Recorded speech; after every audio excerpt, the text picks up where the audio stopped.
Welcome to the Inspirational Living Podcast. A special thanks to our newest patrons, Jennifer Cranenberg-Yip and Aaron Sentel. To learn how you can support our podcast with a small monthly donation, please visit livinghour.org/patron. Today's reading was edited and adapted from Getting a Start, First Aids to Success by Nathaniel C. Fowler, published in 1915. If you are faithful, ordinary success is yours.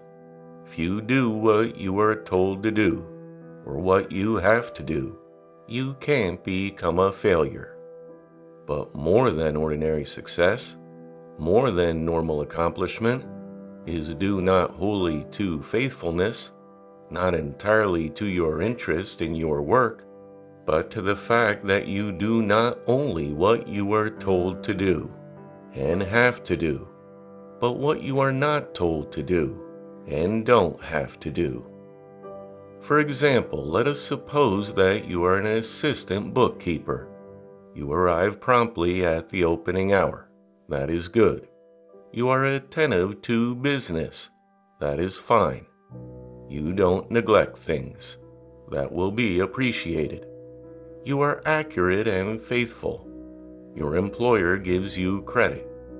But all this faithfulness and all this attention to duty will not bring you more than a normal raise in salary, or permit you to occupy more than an ordinary position, unless you add to them what is not required, what your employer doesn't ask or expect you to do. You are supposed to attend to your duties. If you do that, you have kept your contract, and you are entitled to moderate promotion, to an increase in salary. But more than a normal increase in salary, and more than regular promotion, will not be yours unless you voluntarily, enthusiastically, and persistently look for something to do which you don't have to do, and accomplish something which you are not told to accomplish. Your employer is not blind. They understand their business. They have eyes in the back of their head. They know what you are doing, although they may not appear to watch you. Sooner or later, an unusual and remunerative opportunity may occur. Somebody must fill the place. Your boss will scan the employees and eliminate those who are unfaithful and inattentive to business. Quite likely there are a number of faithful workers among the office staff, but it is difficult to discriminate between any of these.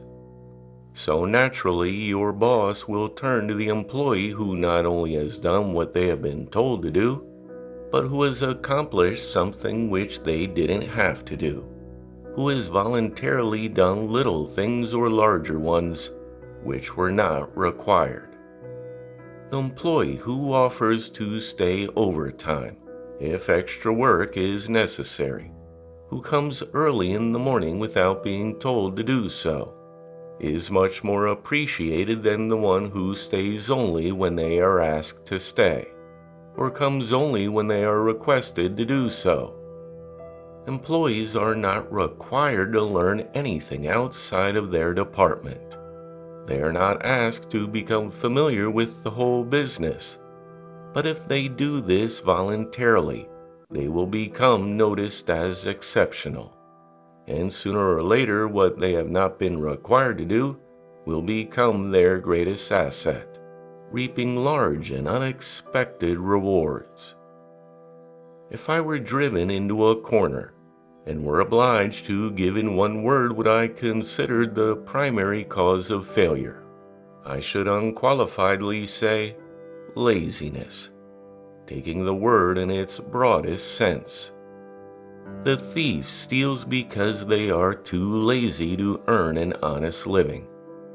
90% of those at the bottom of the class in school are there, not because of incapacity, but because they are too lazy to study. More than half of the difficulties of professionals of any kind are due not to concentrated thought, but to the fact that they are too lazy to give proper attention to the necessities of life.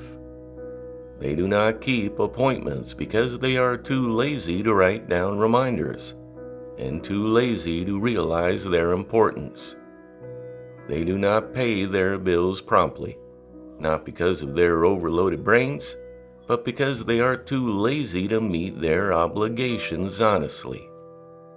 They are forgetful of common affairs, not because of their great intellect, but because they are too lazy to have consideration for others. The majority of failures are due to pure and simple laziness, to an unwillingness to work and do one's duty. Go with me through any great department store, any large factory, or any hive of industry, and you will find that practically all of those at the bottom, and likely to stay there, are the lazy. They are unwilling to exert themselves. They have little consideration for others. They are selfish, and selfishness is but a form of laziness. Half of the lazy people work harder trying to save themselves than they would have if they attended to their duties. It is easier to be up to the mark and to stay there than it is to lean backward and then struggle to catch up. The person who attends to their business considers the rights of others and does their full duty, seldom overworks. They know that it does not pay them to be behind time, and thus they are on time. They realize that what they have to do should be done, and so they do it. And further, they know that to do one's duty is easier than to shirk it. The shirker is frequently the most overworked one of all. They actually tire themselves out trying to do nothing, attempting to avoid responsibilities. And the chances are that when they reach middle age, they are broken, and their physical and mental health do not compare with those who have attended to their affairs day by day and have not allowed themselves to lapse. Loafing is not resting. Leaving necessary work undone does not contribute to physical health or to happiness.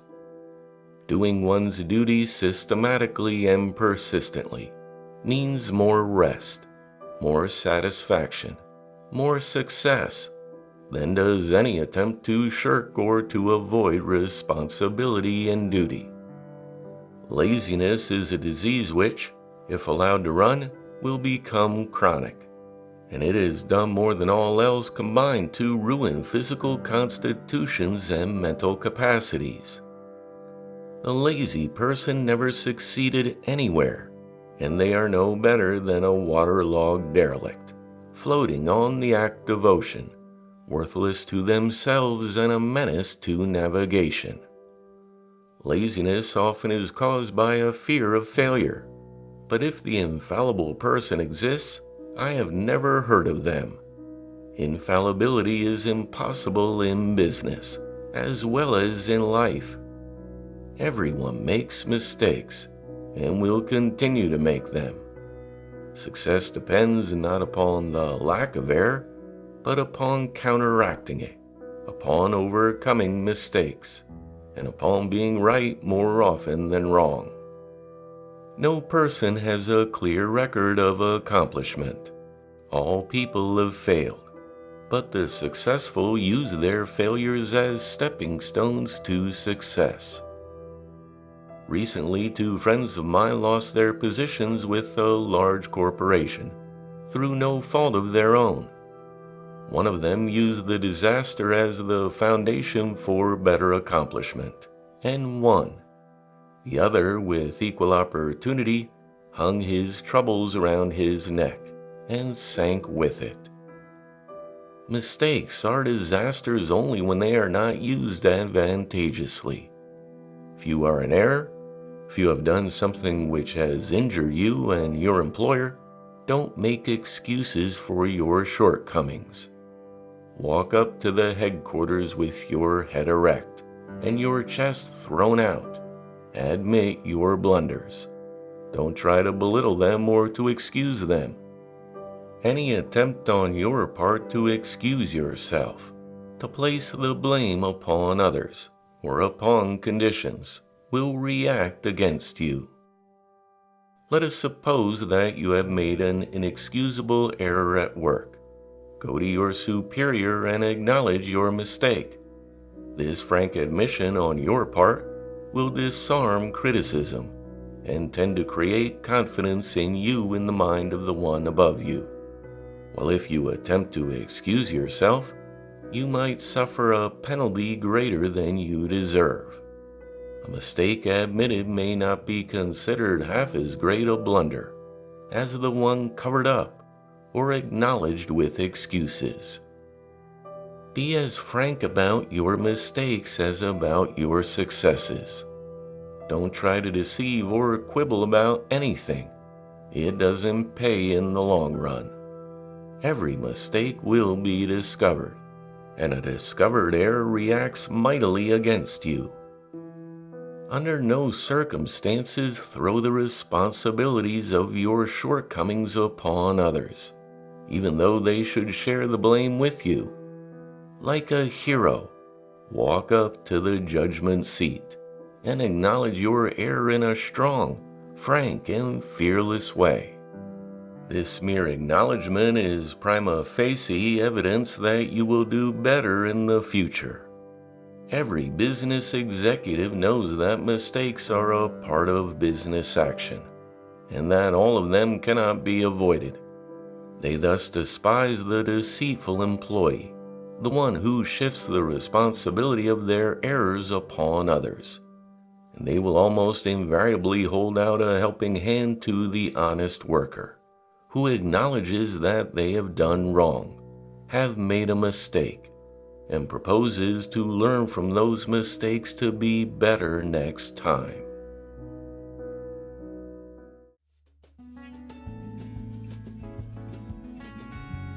The Inspirational Living Podcast is a production of The Living Hour. Get the best of our podcast in heirloom hardcover or digital ebook by visiting inspirationallifelessons.com. Thanks for listening. I look forward to talking with you next time.